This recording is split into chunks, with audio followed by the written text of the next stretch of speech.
मतलब हमने बताने हैं, वो लास्ट में करेंगे। अगला क्वेश्चन है, गिवन दैट ए बी, इसकी इस लाइन का क्या मतलब होता था? इस लाइन का मतलब हाँ परपेंडिकुलर नहीं, जो सेम लाइन जो पैरेलल। ए बी पैरेलल है सी डी के, ए बी हर जगह पैरेलल है सी डी के। हमने वैल्यूज फाइंड करनी है अननोन फिगर्स की, जैसे बी ए सी डी, यहाँ पे एफ ई, अगले में जी एच आई जे, ये सारे क्या हैं? अननोन फिगर्स हैं, हमने इनकी वैल्यू फाइंड करनी है। सबसे पहले लिखते हैं क्वेश्चन नंबर 1, क्या है? गिवन दैट, लाइन सही बैठ में ए बी पैरेलल उधर टू नहीं सी लगता डी, और कितना सही से आज मैं बैठा हूँ find the value of किंदा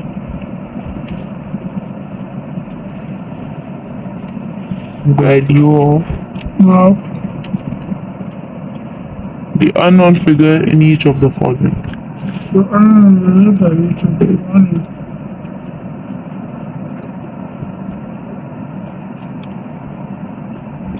in each of the following.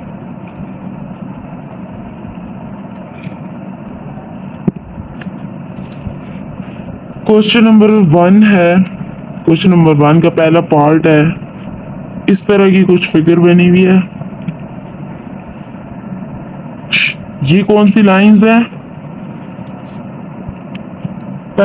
ये वाली लाइन बनी हुई है, दो पैरेलल लाइंस। जी ये पैरेलल तो नहीं है, तो हाँ ये दो पैरेलल, ये दोनों पैरेलल लाइंस बनी हुई है, क्योंकि वो क्वेश्चन में कह रहे हैं ए बी और सी डी पैरेलल है, ए बी और सी डी पैरेलल है। अब जो लाइन पैरेलल लाइंस को कट करती हैं वो कौन सी लाइन होती हैं? वो होती है ट्रांसवर्सल। ट्रांसवर्सल इंटरसेक्टिंग नहीं होती। जो लाइन पैरेलल लाइंस या पैरेलल लाइन ना भी हो, जो लाइन दो लाइन को कट करती हैं वो होती हैं ट्रांसवर्सल लाइन। अब ए बी सी डी क्या है? ए बी सी डी क्या है? पैरेलल। और पी क्यू आर एस इनके ट्रांसवर्सल लाइन है जिनको कट कर रही हैं। अब यहाँ पर एक एंगल बना हुआ है, पी और ए पे एक एंगल बना हुआ है 117 डिग्री का, और ए पे एंगल बना हुआ है 78 डिग्री का। यहाँ नीचे एक अननोन फिगर है, यहाँ पर भी अननोन फिगर है सी, और यहाँ पर भी अननोन फिगर है बी डिग्री, यहाँ पर भी अननोन फिगर है डी। अब क्या करना है? इनको फाइंड करना है जी। अननोन फिगर्स को। हमने क्या पढ़ा था कि ये वाला एंगल, अब मुझे बताओ कि वर्टिकली ऑपोजिट एंगल कौन कौन से हैं? वर्टिकली ऑपोजिट एंगल कौन कौन से एंगल है? मैं बताता हूँ, वर्टिकली ऑपोजिट एंगल इनमें है ये दो है। ये वाला एंगल है, जो इसका आंसर है वो इसका भी है, क्योंकि ये दोनों एंगल एक दूसरे के वर्टिकली ऑपोजिट है। तो हमें पता चल गया कि ए हमारे पास क्या है? 117 डिग्री। समझ आ गई बात? एक अननोन फिगर हमने फाइंड कर ली, कैसे? कि ये दोनों आपस में वर्टिकली ऑपोजिट एंगल थे, तो जो इसका आंसर है वो इसका आंसर है। अब हमने एक चीज पढ़ी थी, और ये इसका अल्टरनेट एंगल्स। अल्टरनेट एंगल कौन से एंगल होते थे? अल्टरनेट एंगल जो लेफ्ट साइड पे हो, ऊपर हो नीचे हो, जो भी हो, जो लेफ्ट साइड में हो ट्रांसवर्सल लाइन के। अब यहाँ पे एक एंगल हमने फाइंड करने आना, फिगर बी। अब देखो ट्रांसवर्सल लाइन की लेफ्ट साइड पे भी है और ऊपर भी है, ऊपर और नीचे ऊपर है तो लेफ्ट साइड पे ना, तो बी हमारे पास क्या है? Alternate angle. तो ऊपर वाले का आंसर क्या है? इधर देखो 117 है। 117 है, दोनों अल्टरनेट एंगल है, तो ऊपर वाले का अगर 117 है तो नीचे वाले का क्या होगा? 117। तो इस तरह से हमारा बी भी क्या हो गया, 170। ये इसलिए 117 है क्योंकि ये आपस में ये दोनों साइड वर्टिकली ऑपोजिट है। ये इसलिए 117 है क्योंकि ये इंटीरियर अल्टरनेट इंटीरियर एंगल है। ठीक है, लेफ्ट साइड पे भी हैं ट्रांसवर्सल लाइन के ऊपर और नीचे हो, वो फर्क नहीं पड़ता, लेकिन लेफ्ट साइड के ऊपर बने, लेफ्ट साइड में। तो बी हमारे पास क्या आ गया, 170। अब ए भी हो गया, बी भी हो गया। अब डी को देखो जरा, ये 78 ये है, तो इसकी ट्रांसवर्सल लाइन की लेफ्ट साइड पे है, हाँ ट्रांसवर्सल लाइन है, अल्टरनेट है। अल्टरनेट एंगल है। हाँ। तो ऊपर वाले का जो होगा, जैसे 117 का आंसर बी आया तो था, डी तो D का क्या होगा 78। 78। इस तरह से हमने डी भी फाइंड कर लिया। अब एक चीज रह गई, सी। सी को कैसे फाइंड करेंगे, सी और बी हम एक स्ट्रेट लाइन ले लेते हैं, नीचे स्ट्रेट लाइन है, बी और सी उस पे बने हुए एंगल।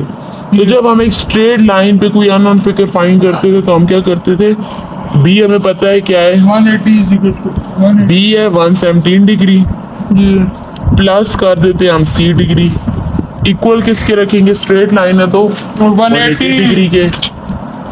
अब देखो अगर सी डिग्री हमने फाइंड करना है, मुझे भी नहीं दिख रहा ना, सी डिग्री इधर ही रहेगा, सीधा बात 180 डिग्री से हम 117 को माइनस कर देंगे तो हमारे पास क्या आंसर आ जाएगा, सी का आंसर आ जाएगा। जी। करो माइनस, किधर कैलकुलेटर मैन और 63 डिग्री, नहीं है ये तो मोटर तुम्हारी नहीं 63 डिग्री। हो जाती। तो इस तरह से हमने अपने क्वेश्चन के सारे अननोन फिगर्स फाइंड कर लिए हैं। ये कैसे फाइंड किए हैं एक बार फिर समझा देता मैं हूँ। बताता हूँ। ये एक इस तरह आया हमारे पास कि ये दोनों आपस में क्या थे, वर्टिकली ऑपोजिट थे। और ये अल्टरनेट तो जो इसका आंसर था वो इसका आंसर था, तो ए हमने लिख दिया 117।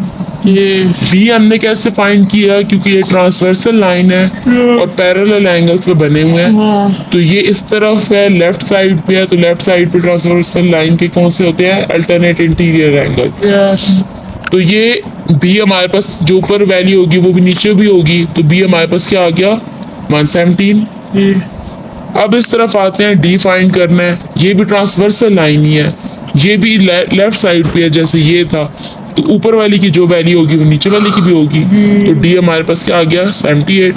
अब सी फाइंड करना है, तो सी तो हम ऐसे नहीं कर सकते फाइंड, मैं तो सीधा करने के लिए हम क्या करेंगे, अब ये पूरा हम समझ लेते हैं कि ये जो लाइन है पूरी, इस एंगल को फिलहाल छोड़ देते हैं, जी इस एंगल को छोड़ देते हैं, इतना पोर्शन हमने फाइंड करना है, सी फाइंड करना है ना। तो हम कहते हैं कि सी जो है, एक बी और सी एक स्ट्रेट लाइन पे बने हुए हैं, जिनमें से हमें बी की वैल्यू पता है, सी की फाइंड करनी है। तो हम बी की वैल्यू लिखेंगे 117 प्लस सी लिखेंगे, सी की वैल्यू हमें नहीं पता, इक्वल टू स्ट्रेट लाइन पे बने हुए हैं, तो हम क्या करेंगे 180 के इक्वल रख देंगे। ठीक है, तो ये 117 इधर प्लस हो रहा है, इधर आगे क्या होगा माइनस, माइनस। तो सी की वैल्यू हमारे पास आ गई 63। इस तरह हमने सारी अननोन फिगर्स फाइंड कर ली। यस क्वेश्चन नंबर 2 है हमारे पास। क्या है क्वेश्चन नंबर 2 में कुछ इस तरह बोल रहे हैं, वो एक ये है और ये है, दोनों पैरेलल लाइंस हैं, ये भी पैरेलल है, ये भी पैरेलल है। यस इनको सिर्फ ये लाइन कट कर नहीं, ये लाइन भी कट नहीं कर रही है, इसके अंदर एंगल बने हुए हैं, इसमें कोई ट्रांसवर्सल लाइन नहीं है। हम इधर बनाते हैं एंगल, उन्होंने कहा है ए बी और सी डी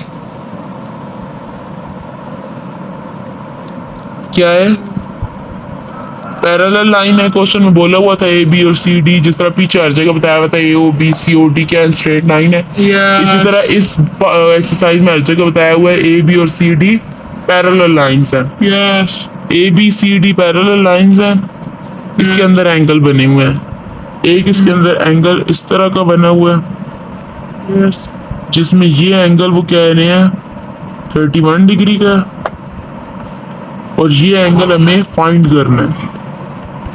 ठीक है, यस फिर यहाँ से लेकर इस पार्ट तक एक और उन्होंने एंगल बनाया हुआ है, इसको Yes. पॉइंट दिया हुआ है ई। ये एंगल फाइंड करना है और ये एंगल उन्होंने हमें दिया हुआ है 35। मैंने ऐसे बैठ जाना सीजन में नहीं बैठ सकता। समझ आ गई? इतना समझ आ गया ये डायग्राम कैसे बनी हुई है? दो पैरेलल लाइंस हैं, उन लाइंस के अंदर एंगल बने हुए हैं। ये एंगल उन्होंने बनाया है, ये 31 है, इस एंगल को फाइंड करना है। ये 35 है, इस एंगल को फाइंड करना है। क्या करेंगे? दो कुर्सी में ये 2 मिनट रोको। डायग्राम में बोला हुआ है कि ए बी और सी डी ए बी और सी डी क्या है नैन, तो बताओ। कौन सी ए बी और सी डी एक दूसरे के क्या है? ए बी सी डी कहते हैं मुझे पता है वो दूसरा नहीं है, वो पैरेलल स्ट्रेट लाइन है। Parallel A B C D straight line है। पैरेलल है। पैरेलल है। होश में आ जाओ वरना बहुत पक्की पड़ेगी। ए बी और सी डी क्या है? पैरेलल। पूरी एक्सरसाइज पैरेलल क्वेश्चंस पे है, पिछली पूरी एक्सरसाइज स्ट्रेट लाइन पे थी। समझ आ गई इतनी बात? ये पूरी एक्सरसाइज स्ट्रेट पैरेलल पे है, पिछली किस पे थी? Straight line. ये स्ट्रेट लाइन पे है। ये दोनों एक दूसरे के पैरेलल है, जिस तरह क्वेश्चन में बताया हुआ है ए बी सी डी एक दूसरे के पैरेलल हैं। नींद आ रही है बहुत? सो जाए, आगे होके बैठो। अब उन्होंने बोला है कि ये इसके अंदर दो एंगल बन रहे हैं। ये वाला किसकी इक्वल है? ये वाला एंगल एक बना हुआ है जिसका इतना पार्ट 31 के है, बिल्कुल इसी के ओपोजिट एक और एंगल बना हुआ है जो कितने का है? कितने का है? ई का है, अननोन फिगर है, फाइंड करनी है। तो जब ये एंगल, गौर से आगे आओ, ये एंगल 31 डिग्री का है, ये वाला पूरा एंगल 31 डिग्री का है, तो ये वाला देखो गौर से, ये एंगल इस एंगल के वर्टिकली ऑपोजिट है या नहीं? ऑपोजिट है ना? तो ये वाला एंगल अगर 31 का है तो ई हमारे पास कितना होगा? हम लिखेंगे ई इक्वल्स टू 31 डिग्री। अगली चीज फाइंड करनी है एफ। एफ कैसे फाइंड करेंगे? आगे आओ।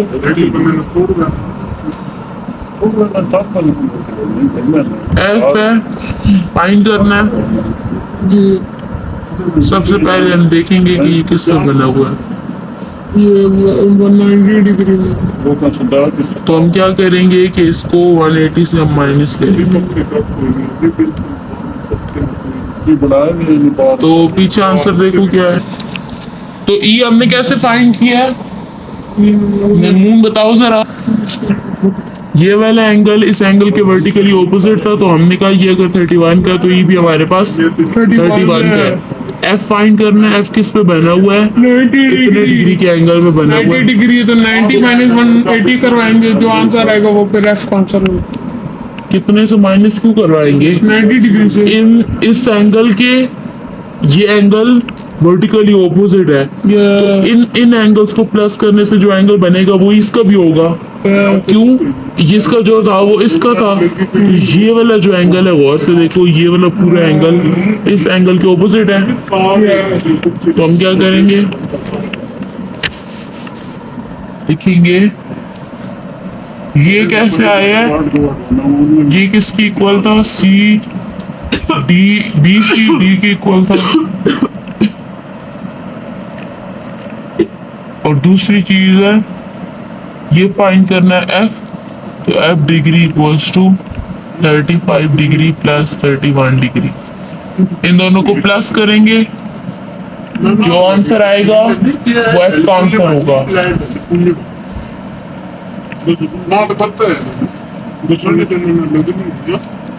आ गया आंसर। एफ भी फाइंड कर लिया, ए भी फाइंड कर लिया। कुछ पूछना है?